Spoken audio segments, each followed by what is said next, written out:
This conference will now be recorded.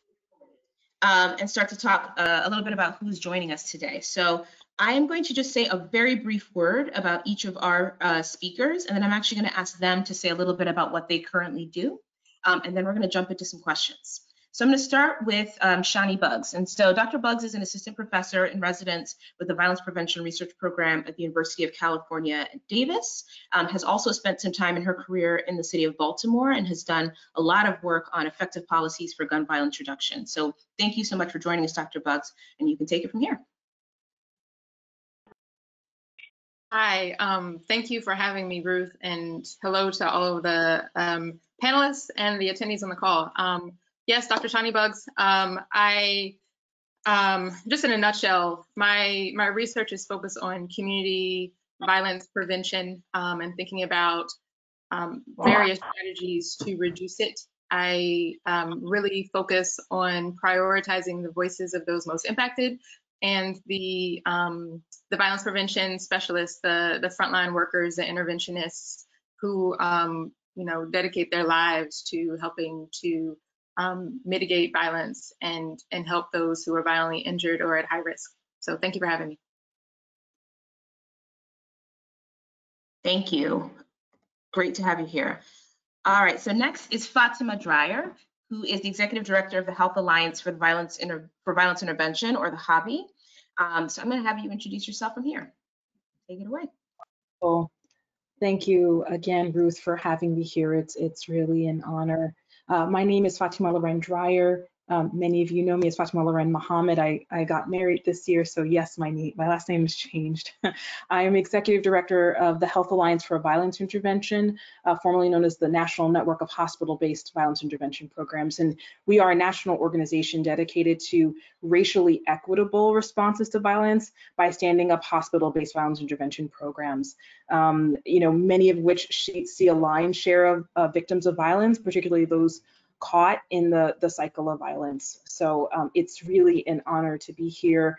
I spent many years in Philadelphia. I'm an alum of the University of Pennsylvania. So I'm looking forward to the discussion. Thank you. All right, so next is Richard Smith, who is the National Director of United for Healing Equity, works with Common Justice based in New York City, and is also an assistant professor at LIU Brooklyn's Social Work Department. And Richard, I'll have you take it from here. Thank you. Hello, everyone. Pleasure to be a part of this conversation with you all. My name is Richard Smith. I work with an organization called Common Justice, and it's an alternative to incarceration program and victim services program that helps to advance and develop solutions to violence that transforms the lives of those harmed while fostering racial equity and not relying on incarceration. I'm also a survivor of gun violence, formerly incarcerated.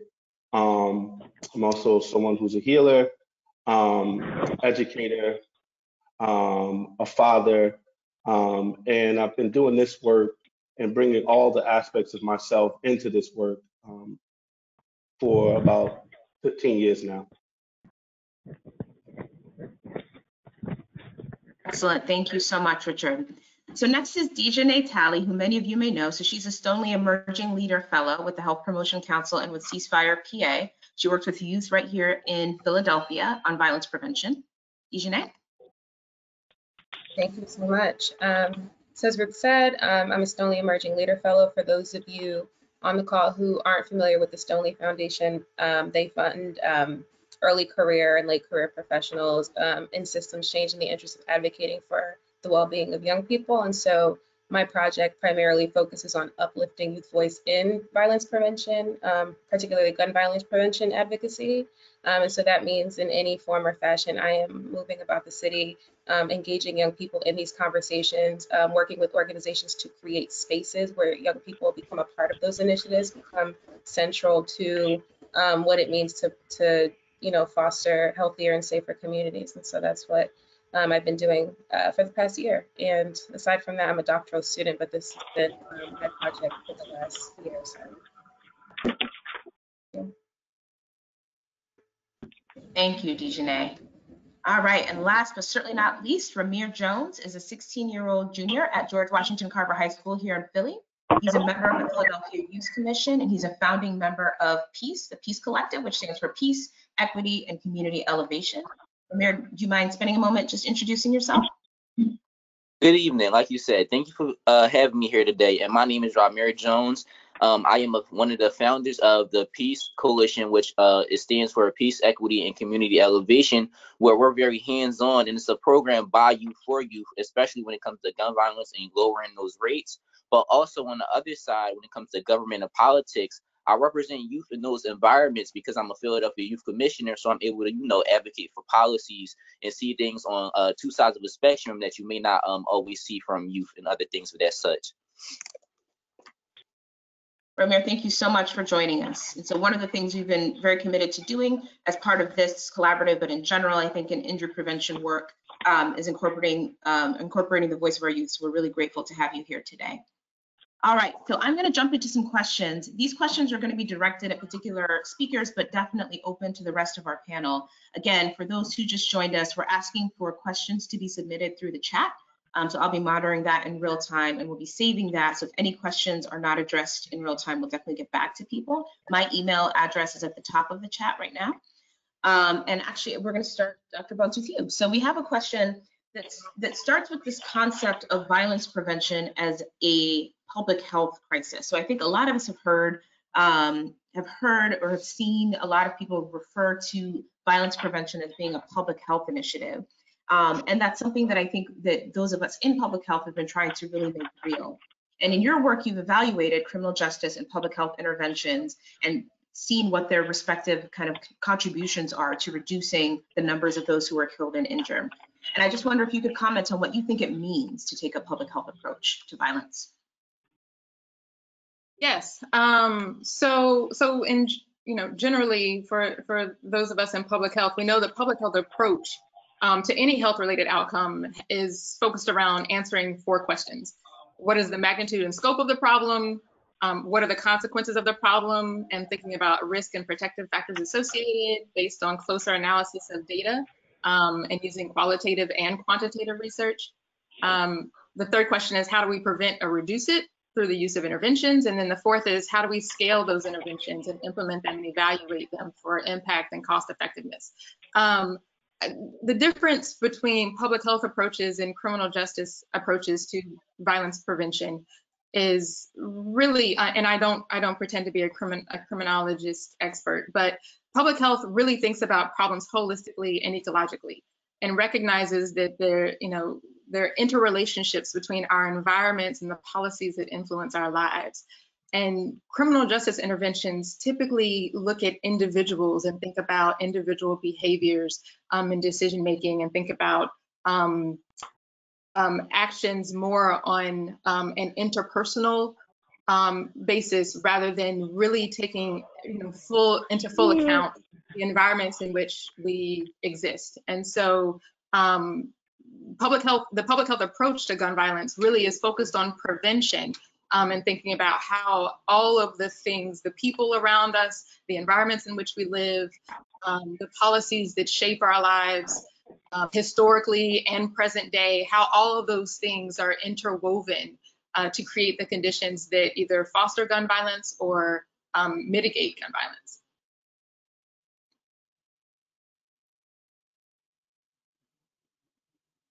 Thank you.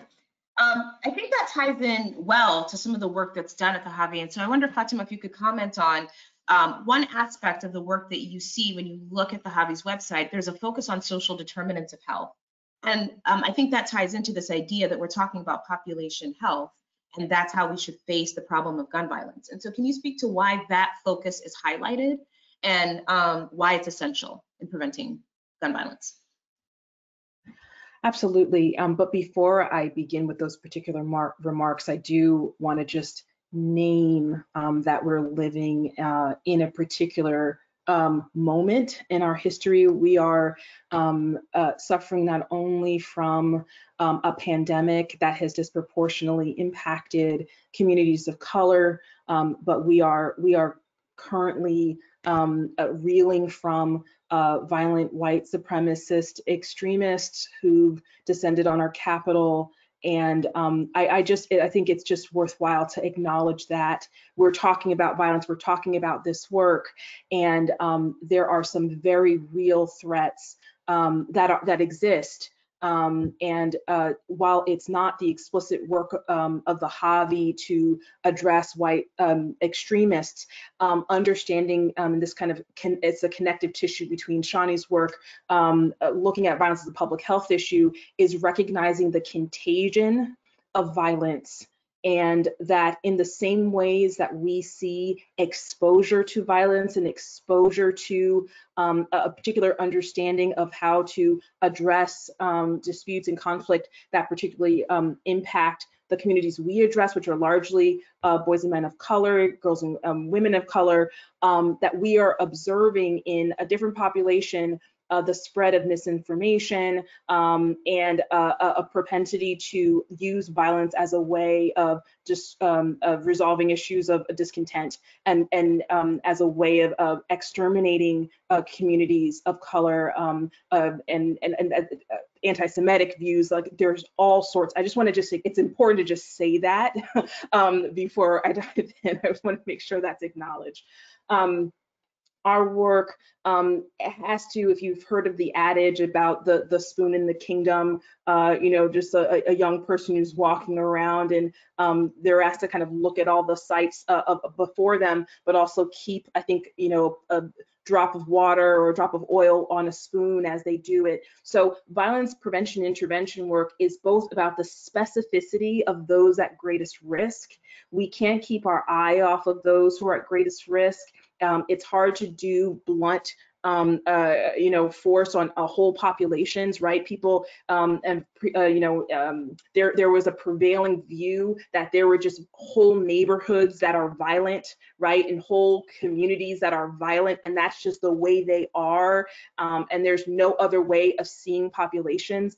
That is not what we mean when we say taking a population health approach. There's nothing unique except about our people, except that they have been the victims of intergenerational trauma, generational poverty, and tremendous exposure to trauma, interpersonal trauma, present day, and structural violence that increases those risk factors. And it's that context that allows us to recognize we've got to make sure we are focusing on those where that risk is the highest.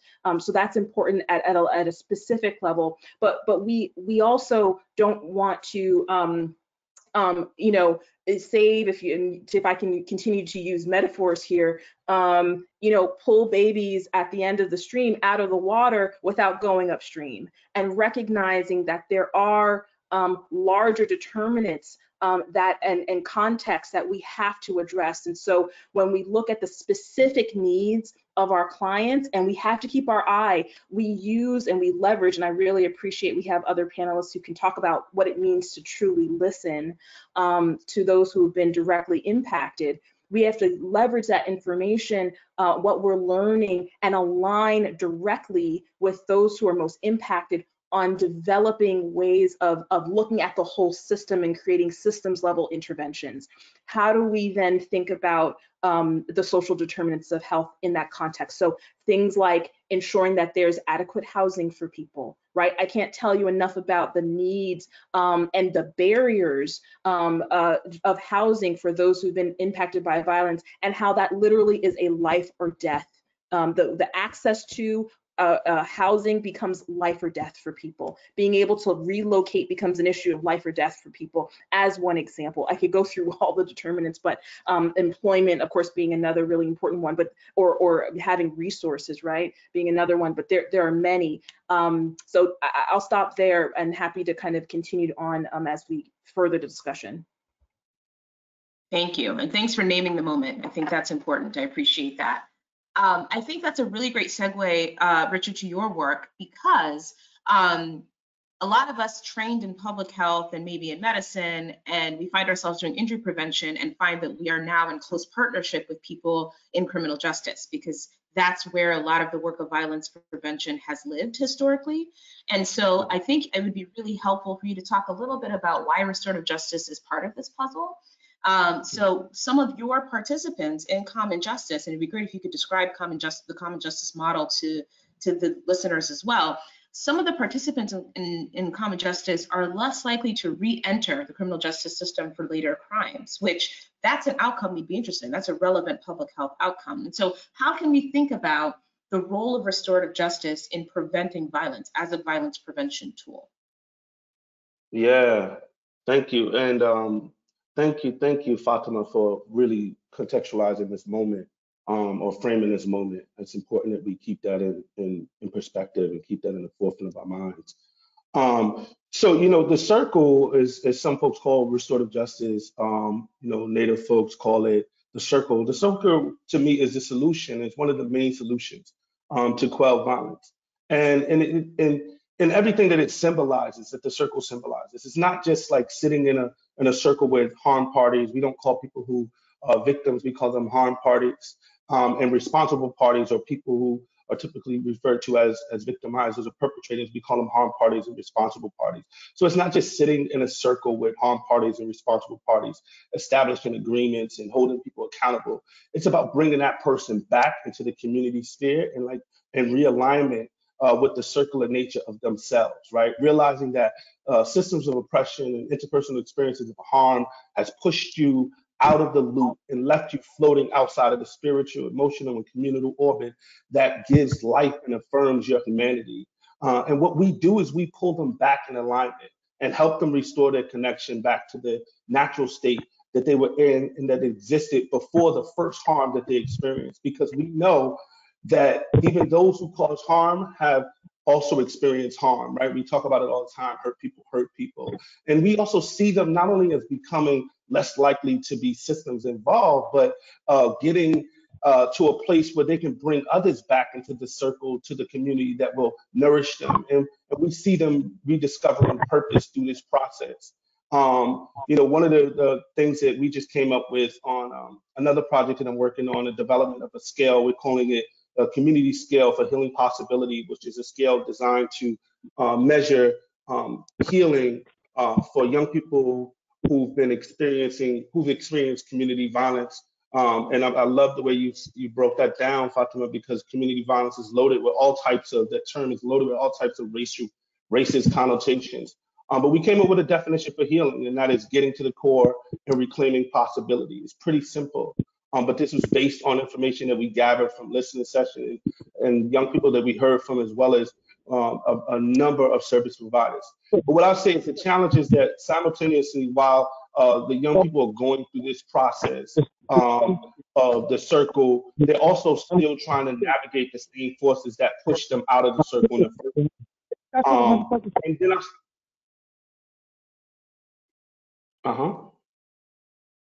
And I also said that this is not just a restorative process for the person who caused the harm. The person who experienced the harm is reassured with hope.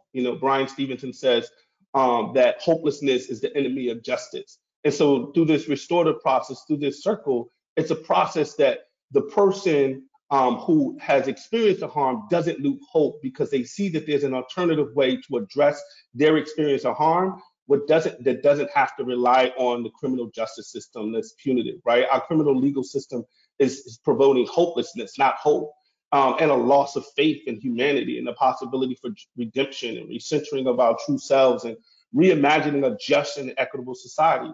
And I also think that's why, in addition to restorative justice, transformative justice is vital, because it's not just an individual process, as everyone has said. Already, it's a systemic change that needs to take place. That's why healing is political, right? The individual healing journey gives birth to the transformation of systems of oppression, right? Both internalized and structural. So the circle, or what some call restorative justice, is not just, as my dear friend George Gaviz from Communities United for Youth Restorative Justice says, a program or a model for others. It's who we are. It's a form. It's our life. It's a part of our essence.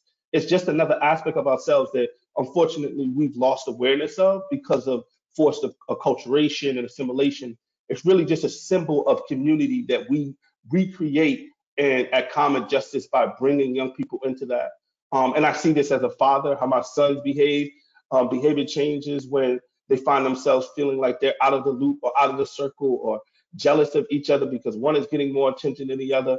But I also know this as a boy myself who was floating because my family, orbit, and community did not have the gravitational pull of love that was needed in order to pull me back in, and how that led to decisions that led me to prison for a decade.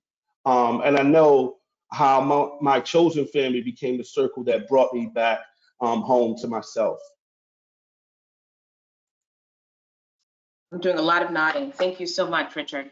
That's a wonderful segue to Dijonée's work. So Dijonée, I wonder if you could comment on why we need the youth voice in this work. So we've talked about why we need a public health approach. We've talked about the moment that we're in and how we need to reframe ourselves if we're going to be effective. Why in your work have you discovered what is significant about the youth voice? Yeah, that's a great question. I think that, and the thing that I find myself repeating constantly is that we do not give young people enough credit. And I don't know what it is about being an adult where we so easily forget what it's like to be a young person, that we don't value, like as an adult, how do you not value the insight of someone you once were and something that you once craved? You had things to say, you had feelings, you had ideas, and somehow when we become adults, we forget that our inner child was that person who needed to be included, who needed to be at the table, who had valuable information that could be utilized. And I think in the context of gun violence specifically, one thing that my students, every young person, Ramier, everyone reminds me every single day is young people are the most proximate to the problem in a very intimate way. And adding to that, the fact that young people, especially, you know, the kind of young people we work with here in Philly who live in these communities who are most plagued with food deserts, gun violence, and all the adjacent issues that overwhelm the same spaces, is that statistically they're high risk to be both victims and offenders. But somehow, you know, when we talk about dealing with the communities who are most impacted, youth are not included in that. Particularly, we talk about, you know, engaging those communities without an explicit focus on young people.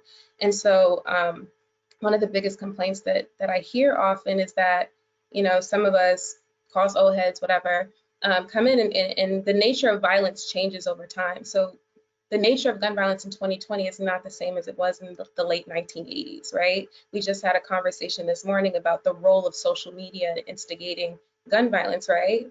And that's something that we're really behind on. This has been the case for probably a decade, right? And we haven't really paid attention to that. And so young people are really insightful about those kind of micro level changes that the academy, the literature, the praxis does not necessarily pick up on in real time.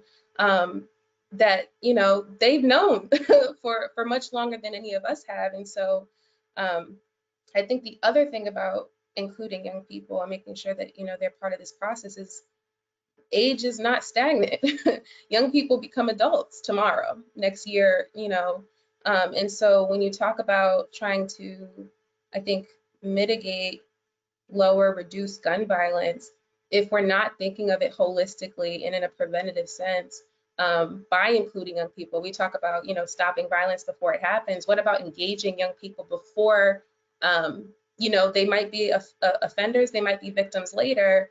That is the prime time to do that work. And so they're motivated, they care, they have all these insights, they have all the tools, they have all of the same tools, if not more tools than we do. And they're an underutilized resource. And I can't say that enough, I can't stress that enough. And so as credible messengers, as, you know, vessels of information and like experiences, adjacent does not mean less than. Adjacent doesn't, you know, reduce the impact of gun violence or the knowledge about gun violence or any of those things. And I really do think that if we're going to stop this cycle, we have to include young people at the table, not only because they're at risk now, not only because they experience it now, but because they are our next generation of leaders to continue this work after all of us have either gone on or, you know, move on from our careers or whatever it is. Young people are the folks who are going to have to take this on because the sad truth is we're not going to end it tomorrow. And if we have to invest in young people to care, to have the knowledge, to have the know-how, to have the support and the encouragement to continue that on and internalize that and all the other great things that come of that when you give young people a space to do that work. Can you name something that you've learned from working with young people that you didn't see in any of your textbooks about violence prevention? I think I have two very, very important things. One, someone had mentioned before, when we talk about young people being that high risk group, I really hate the term high risk because it obscures more truth. We, in the gun violence world, we talk about high risk and we talk about young people as they're a homogenous group, much in the same way you said we talk about communities that are impacted as homogenous. They're all violent, it's just the way they are. And the reality is I see a lot of trauma porn about young people who are living in communities with high levels of gun violence. And you get this picture that they're either helpless or they're criminal. And there's a lot more agency that lives in that space than anyone gives credit to. Every day, despite the numbers, hundreds of thousands of young people navigate their communities between endemic gun violence and criminalizing institutions. They navigate this very thin line between being criminalized and being victimized on both ends with very little help, with very little attention, with very little resources. And that's a strength. That is an impeccable strength that we do not harness, we don't appreciate, we don't acknowledge. And so in working with young people, not being prescriptive and not treating all young people as if they're having homogenous experiences. They're all experiencing the same thing. They all have equal risks. They all think the same. You can't do that. And it's done a lot more often than I think that we realize. You tell young people what to do. This is the key to your safety, your health. This is what needs to happen when there's a lot of paths to the same place. And none of us can pretend like we know the only one that's going to work. And having young people be a part of that process to imagine their own paths to safety and health for themselves and their families and their communities gives them more. You just got to allow them to get that sense. We don't know everything. We don't know all circumstances. We can't account for all those things. And so I think not being prescriptive, working with young people, Pedagogically Oppressed, I was telling someone earlier, is one of my favorite books. And you cannot have hierarchical learning. You can't be a teacher telling students what they need to learn, all the knowledge they need to know. It has to be a mutual experience. There has to be reciprocity. There has to be mutual respect, trust, and acknowledgement of the whole person. And those have been the keys. And that's why I've been able to navigate. But those were hard lessons learned. And I think the quicker that gun violence prevention folks, advocates, everyone can learn that lesson, young people are right here and on board to work.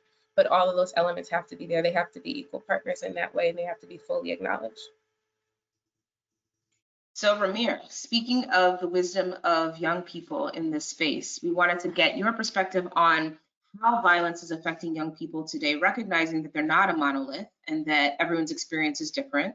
How would you say violence is affecting young people today? And then what are the solutions that you see working?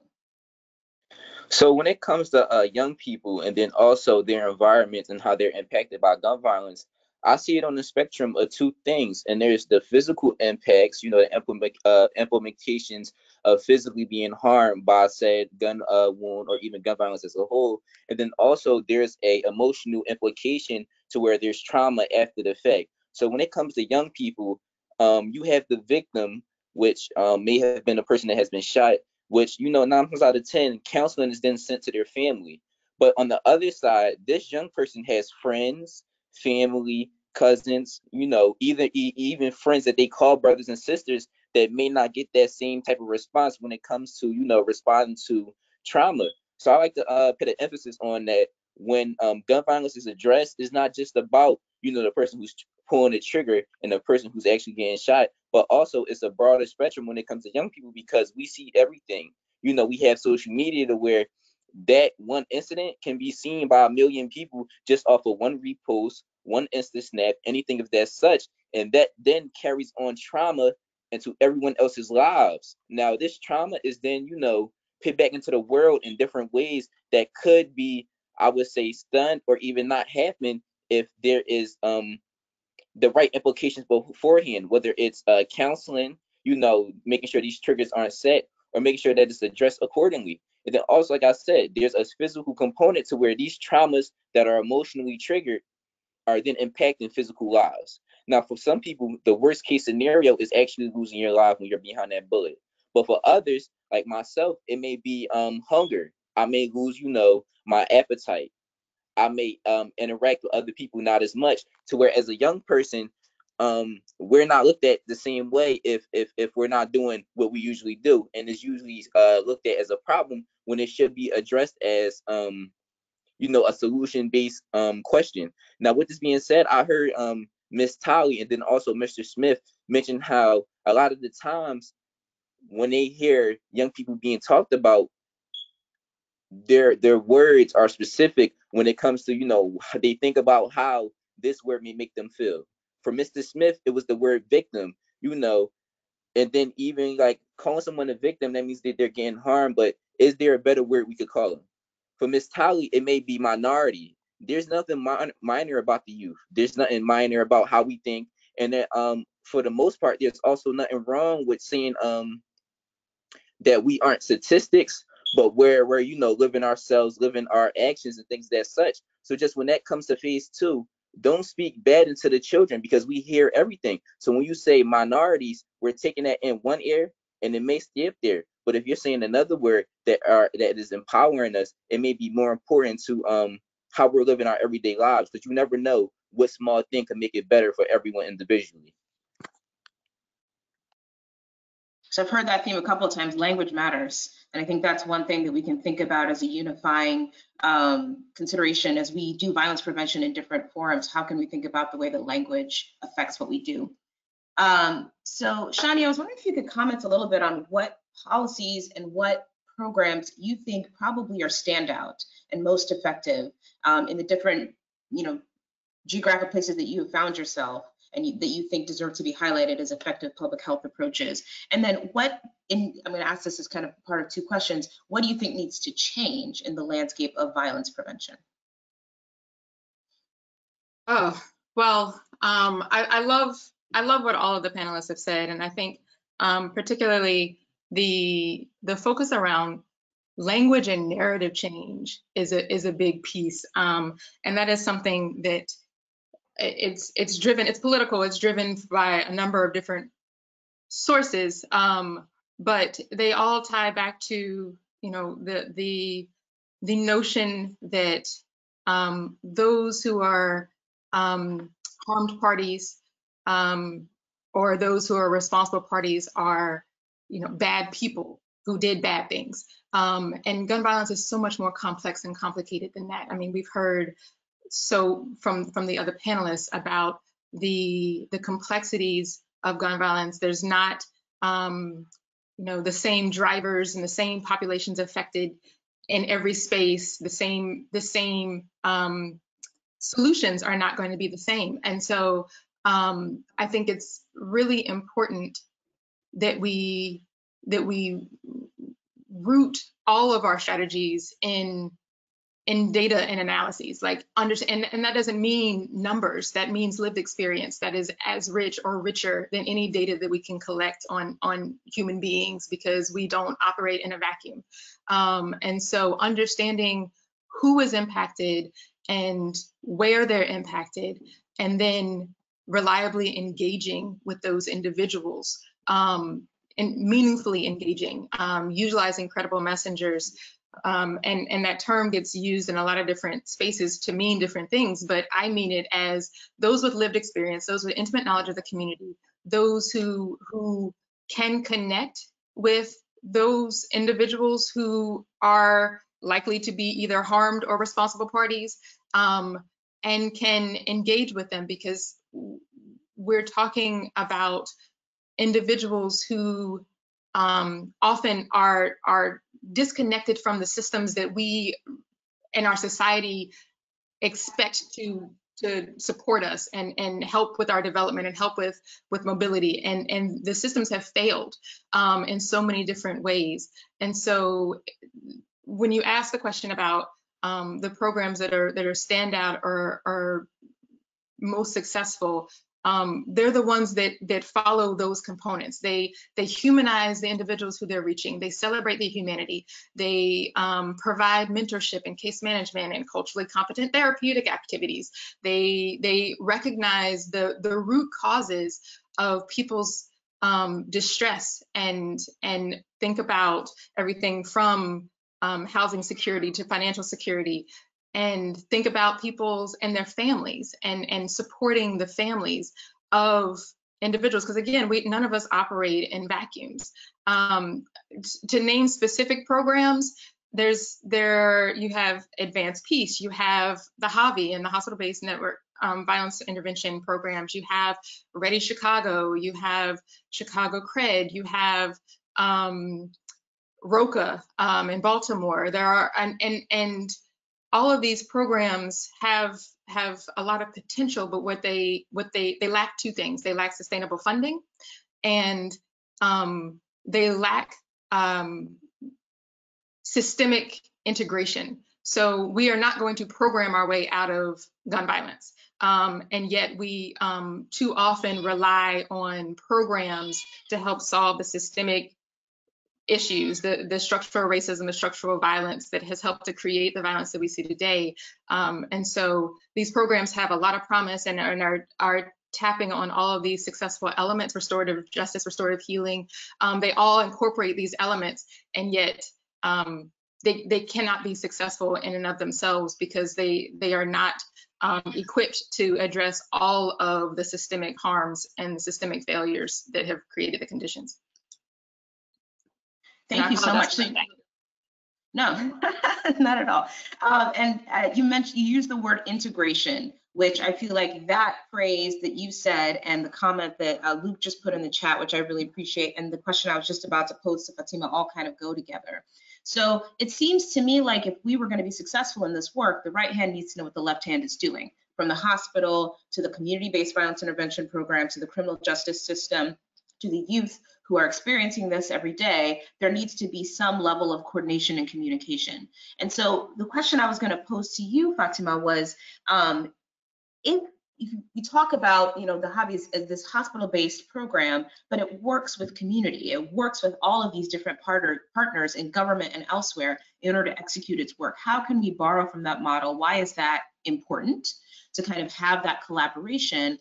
And what are the ways, this is kind of an important but very relevant twist on the question, what are the ways that systemic racism might get in the way of that, right? So when you're talking about hospitals and their administrators and government officials and their administrators and all of the different systems that you were referencing just a minute ago, Shani, coming into community to build partnerships, are there ways that we can use racial reconciliation to get past some barriers and get that work done? Just a small question for me, right, Ruth? No big deal. I'm going to try to do my best. I'm really appreciating this discussion and the comments that have been said so far. So I want to talk a little bit about hospital-based violence intervention programs, and in the context of, I think, what Shani introduced us to, which is how do we, if the criminal justice response is to kind of seek information about who's being hurt, what's happened to people, right? And then their response adds more harm. I think that the power of hospitals is that we at least for those who come to the hospital, we know who's been hurt, right? Not everyone who gets shot or stabbed goes to the hospital, but many of them do. And so we know at a point in time that someone got hurt and they sought care. And the question is, what is the prevailing way that we treat people who have been harmed, right? We tend to their physical wounds and we send them right back out into an experience to experience even more harm, right? Either by the hands of law enforcement or others, right? Or themselves, right? I mean, and so hospital-based violence intervention programs the idea was actually developed by a young person who was actually who had experienced, who'd been shot, who'd been in the hospital in Oakland. His name is Sherman Spears. And folks were coming to his bed and saying, "Yo, like, you want me to get at some folks in the right?" Like, they were about to go and retaliate on behalf of what happened to him. People are coming and crying at his bedside, and doctors had absolutely no idea what he was experiencing, who was coming, and what they were saying to him. And he's sitting in bed thinking about his life by himself. And when he got out, he happened to be part of a youth program. So when he got out, he committed himself to coming back to the hospital and talking to others at their bedside, because he knew that they were going through and thinking about things. So this is completely born out of the notion that people who are closest to the problem develop the solution, right? This entire model in all these decades was developed by a young person who had personally experienced violence. And so this idea that hospitals, simply as an access point, right, are allowing those who are directly impacted to either be hired by the hospital, or they're hired by a community organization and come to the hospital, right? But to sit and give care, build relationships, intensive, strong, powerful mentoring relationships with those in the hospital who's experienced violence, and follow it post-discharge, right? So if you've been shot and you're in, sometimes people are in for a couple hours, sometimes they're in for weeks, right? Follow them into the community and support with all the needs they're in. That requires trust. And I think this is a huge, you mentioned this, Ruth, it's a huge piece of any of this work. Anytime you have a program, right, like a formal structure where you're trying to do something like community transformation work, first of all, you cannot do it well if it doesn't involve folks, or isn't designed by and developed by those who are directly impacted. Like, it's just in the long term, it's really challenging for those sorts of programs to work, because at some point you bump up against trust. How do you build trust and deep, long-lasting relationships? So credibility is really important. Not only that, and what's I think powerful about the partnership is that there are a number of doctors who don't have these lived experiences, whether they're people of color or white, but they have built such relationships with those who have been directly impacted that they have experienced that trust, and leveraging that as a function of this, their voice alongside those who've been directly impacted, because it is important that when we talk about systems change, it's important for those who are directly impacted to speak, but they can't be the only ones who speak about this. It takes all of us. It takes real, meaningful relationships to do this work.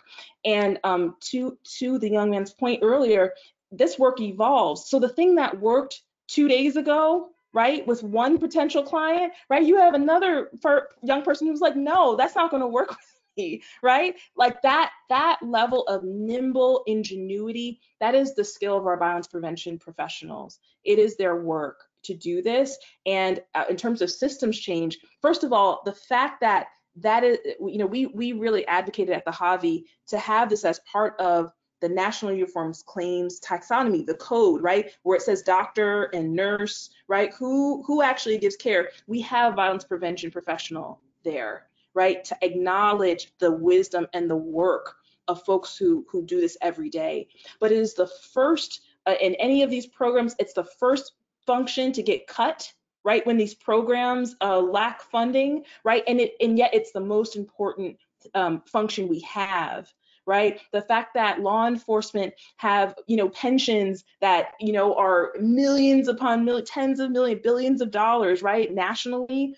That infrastructure is so well worn, right? And many of you know the history of policing in this country, and it's deeply racist history.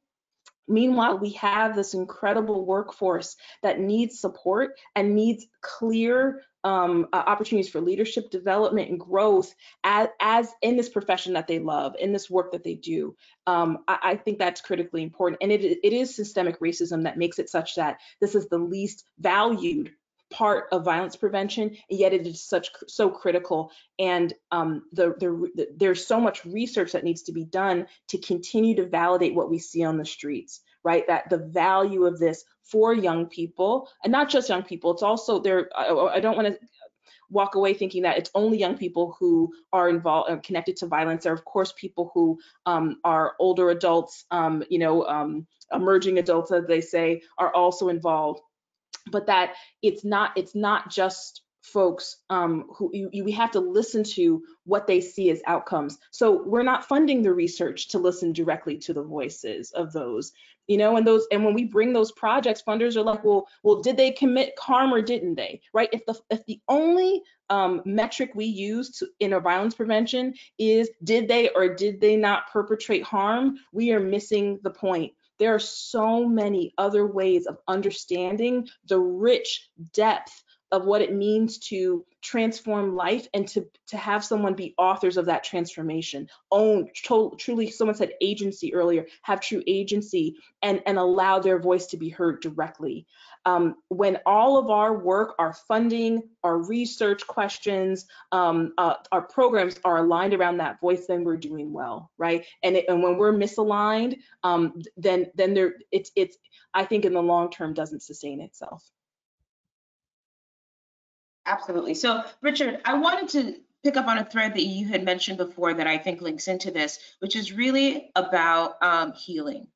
And it's about recognizing the need for healing as an act of violence prevention, which I think is still, unfortunately, a somewhat radical statement. But Ramier made reference to the fact that the pain that's been inflicted in 2020 with all the shootings that we have seen, where we can expect to see that pain coming back our way if we don't deal with it well. And so I want to talk about healing as an act of violence prevention for those who are on both sides of the gun, and if you can comment on that. Yeah. Wow. Thank you, Fatima, for that. The beautiful thing about the story you told is like how all of these models are born out of just the acts of folks in community who see that there's a need and respond to it. And I think it's so important for us to like really, like hold that up on a pedestal as really what the possibilities represent for us as community, right? Because one, I believe we are the ones we've been waiting for, right? And two, unless we're going to like find ourselves trying to scratch and claw and get the resources to replicate and replicate and replicate, there has to be some type of internal work or internal way that we can resource communities internally in a way that we can continue to respond like we have historically before programs were even considering the needs of Black and Brown people, right? Before there were social services that were saying, well, we need to change the conditions of Black people. What were we doing then? We were responding. We were responding with acts of compassion. We were responding. Sometimes it was we caused harm, but there were a lot of times that we responded in ways that we knew intuitively was conducive to fostering a healing process for anyone in our community. At one point, the harm was clearly and directly related to racism, to white supremacy, and so there was a common understanding of what that pain looks like, right? And it was also a common understanding of what healing would look like among folks who've experienced that. And so I think it's great to hear stories about how just folks in the community coming together to pull the resources that they have that might even be scanty, like small resources, but just the human potential to respond to a situation in a way that I know that the way that I healed from some experiences of harm, it might be similar to the way that you can heal. And it's just something that's really common. And I think it's replicable, it's sustainable. Like, how do we do that, right? Even common justice, right? We pull from these like natural responses to things. We pull from restorative justice, which is a product of the circle. We pull from rites of passages programs, which is a product of just like, communities coming together and creating stages of development to support the growth and development of young people from childhood to adulthood. We pull from just like, acknowledging the ways that, people had to understand the systems that were imposing their will on them and how they could change those systems, right? Because we want young people to be able to locate themselves within a social political structure, to understand that your behavior is not exclusive just to you and how you're interacting with this person, but there's these forces outside of you that are heavily influencing your behaviors in ways that we're not even conscious of the response. So when Fatimah talks about intergenerational trauma and the ways that that show up in our body and the ways that that cause us to respond, where we're not even directly connected to some harm, but then we got the constant harm that we're experiencing as a result of police brutality and all of these things living in our body that influence how we interact, but also are connected with these greater, larger systems of oppression that are exacerbating those interpersonal experiences of harm. And so for me, healing is at the core of it all. And not just healing on an individual level, but if trauma distills down into powerlessness, right, then the process of reclaiming your power is also healing, right? And so organizing, advocacy, systems change work is also a part of healing. It can't just be singularly focused on healing an individual, and that's why I reference transformative justice. We can't just talk about the restorative circle process of healing an individual and restoring, restoration of the harm that was caused without changing these same systems that continue to perpetuate them. And that's one of the challenges that we face at Common Justice, right? We are working in a system that has historically caused harm, and in a lot of instances still causes harm, and we're trying to help these individuals heal. But unfortunately, we're beholden to a system that if something goes awry, this young person makes a mistake, we got to turn them back to that system, that same damn system that we know is unjust. We know it's rooted in white supremacy, right? So it has to be us doing this work to heal individually while simultaneously heal this broken and this corrupted system rooted in white supremacy and transform that so that we're not stuck in the same predicament after we heal ourselves and find ourselves in communities struggle with those same forces of oppression. Thank you. Thank you, Richard. So incredibly powerful stuff. I wanted to end by having both Dijonée and Ramier talk about how we invite the right voices and more voices to the table and how we extend that invitation in a way that will make it likely to be received. But before I do that, I just want to make sure we take a moment to talk about action because we said we would, and I want to hold us accountable to that. So what I have distilled from this conversation already, and this is without even having listened back, there's so much, is when we are talking about violence prevention, we need to consider, and that's kind of the sentence I've been filling out. And there are so many things. And so I'm just going to start at the top and tell you what so far this excellent panel has told us we need to be considering in our violence prevention work going forward. We need to consider whether our program, whatever it is focused on individual behaviors or whether it's truly focused on population health. And this is assuming we really want to take a public health approach. So that's one thing we need to consider. We need to rethink what data is and how lived experience might be at times the most relevant source of data that we have.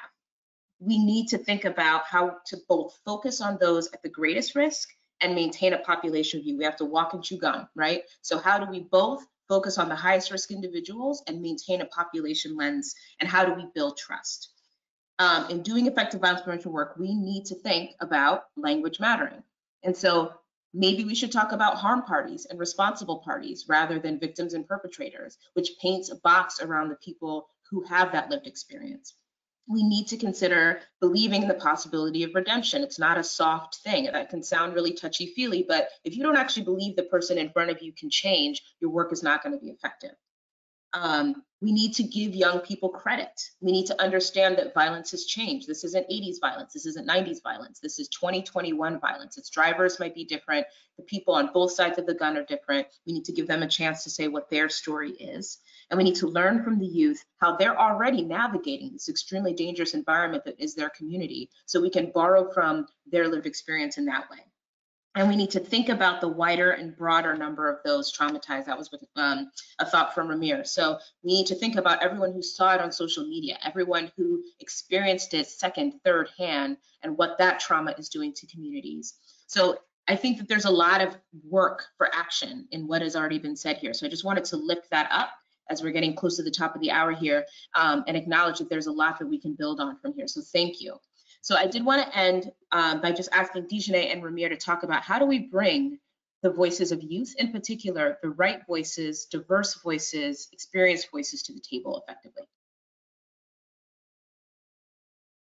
I guess I'll start off with it.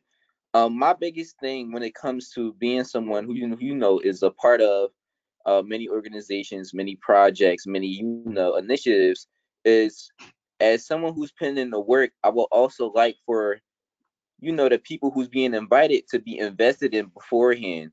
So as someone who's young, as someone who's need like a lot of support, it's very important that my time is invested into what I'm doing, and also for what I'm doing to pour back into me. It's hard to pour out of an empty cup. So starting off, before it gets worse, before it gets bad, I would like everyone, to invite people, but make sure that there's a level of pouring back into. Specifically for like our organization, the Peace Collective. We didn't start off by saying, "Hey, do you want to join X, Y, and Z? We're going to be doing X, Y, and Z."